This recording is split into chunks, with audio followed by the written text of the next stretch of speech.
اللہ تعالیٰ کر سکتا ہے، کوئی اس کے لیے مشکل نہیں. هو علی کل شیء قدیر، اسے ہر شے کی قدرت حاصل ہے. لیکن اصل بات جو ہے میں آپ کو بتانا چاہتا ہوں، یہ ہے سائیڈ ایشو. اصل ایشو ہے فلسطین کا جو شروع ہونے والا ہے. بھٹی دہکے گی وہاں. ظاہر بات ہے کہ اگر کوئی بہت بڑا اقدام ہو جاتا ہے فلسطینیوں کے خلاف، اور اگر واقعتاً مسجد اقصیٰ اور قبۃ الصخرہ گرا دیے جاتے ہیں، جو طوفان اٹھے گا عالم عرب میں، یہ حسنی مبارک ہو یا شاہ خالد ہو یا کوئی اور ہو، یہ نہیں روک سکتے اس طوفان کو.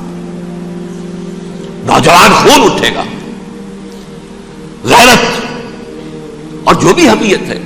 مسلمان ان پڑھ سے ان پڑھ اور بالکل بے دین، وہ بھی مسجد کی حرمت پر کٹ مرنے کو تیار ہو جاتا ہے. مسجد تو بنا دی شب بھر میں ایمان کی حرارت والوں نے، من اپنا پرانا پاپی ہے، برسوں میں نماز ہی بن نہ سکا.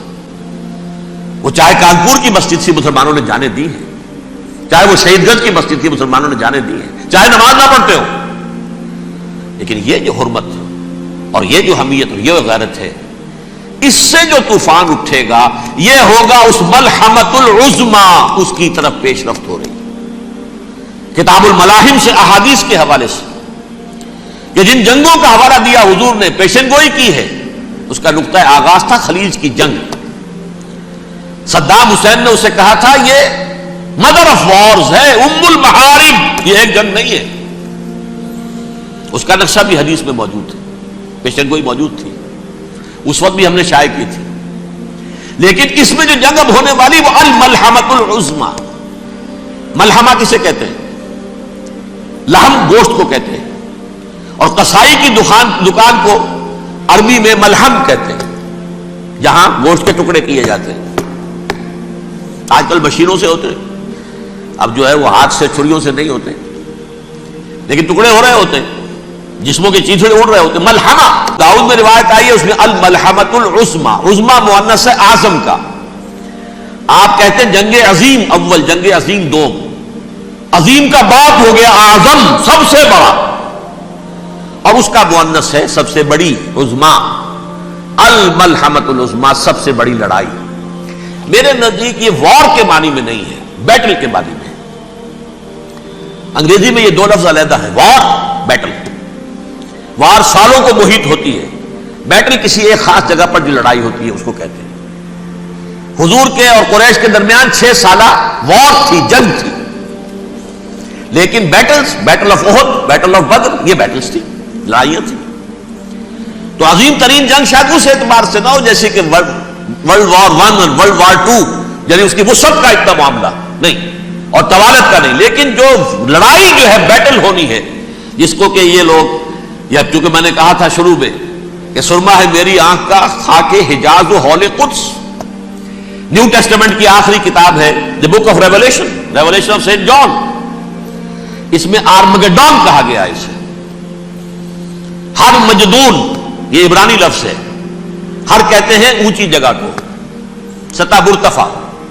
مجدون میگیڈو، میگیڈو ایک وادی ہے، مرتفع، وادی مرتفع. یہ ہے واقع لبنان، اسرائیل اور شام کے درمیان جو ٹکڑا، جو ٹرائنگل بنتی ہے، یہ ہے. یہاں پر بڑی جنگ لڑی جائے گی، اور یہ جنگ صلیب ہوگی جو کہا ہے بش نے، یہ جنگ صلیب. سیکنڈ ملینیم شروع ہوئی تھی تو پہلی صلیبی جنگ ہوئی تھی. 3rd ملینیم شروع ہوا ہے، یہ 2nd صلیبی جنگ ہے، یہ کروسیڈ ہے.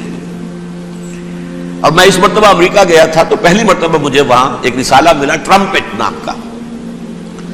یہ امریکہ کے جو بہت ایکسٹریمسٹ قسم کے پروٹیسٹنٹس ہیں، یہ ان کا رسالہ ہے. اور ان کے بارے میں اب کہا جا رہا ہے وہ کرسچین زائنسٹ ہیں. آپ شاید پہلی مرتبہ یہ لفظ سن رہے ہوں. زائنسٹ تو ہم سمجھتے ہیں یہودیوں کو، کرسچین زائنسٹ وہ ہیں جو ہیں تو عیسائی پروٹیسٹنٹس ہیں، لیکن اسرائیل کے وہ حمایتی یہودیوں سے بڑھ کر ہیں. بہرحال یہ اب جنگ ہوگی، اس کا نتیجہ کیا نکلے گا یہ تو اللہ ہی جانتا ہے. اب میں آخری بات کی طرف آ رہا ہوں. آخری نتیجہ تو جو بھی کچھ اپس اینڈ ڈاؤنز آئیں گے، تلک الایام نداولها بین الناس. آخری نتیجہ ڈراپ سین وہ یہ ہوگا کہ اللہ کے دین کا بول بالا ہوگا، اور پوری دنیا پر محمد کے لائے ہوئے دین صلی اللہ علیہ وسلم کی حکومت قائم ہوگی. وہ گویا قیامت کی تمہید ہوگی، اس کے بعد بس قیامت آئے گی، کیونکہ مقصد کائنات، تخلیق کائنات پورا ہو جائے گا. قیامت کے قرب کی ایک نشانی یہ بھی ہوگی کہ عرب ہلاک ہو جائے گا. آخری نتیجہ، ڈراپ سین، وہ یہ ہوگا کہ اللہ کے دین کا بول بالا ہوگا اور پوری دنیا پر محمد کے لائے ہوئے دین صلی اللہ علیہ وسلم کی حکومت قائم ہوگی. وہ گویا قیامت کی تمہید ہوگی، اس کے بعد بس قیامت آئے گی.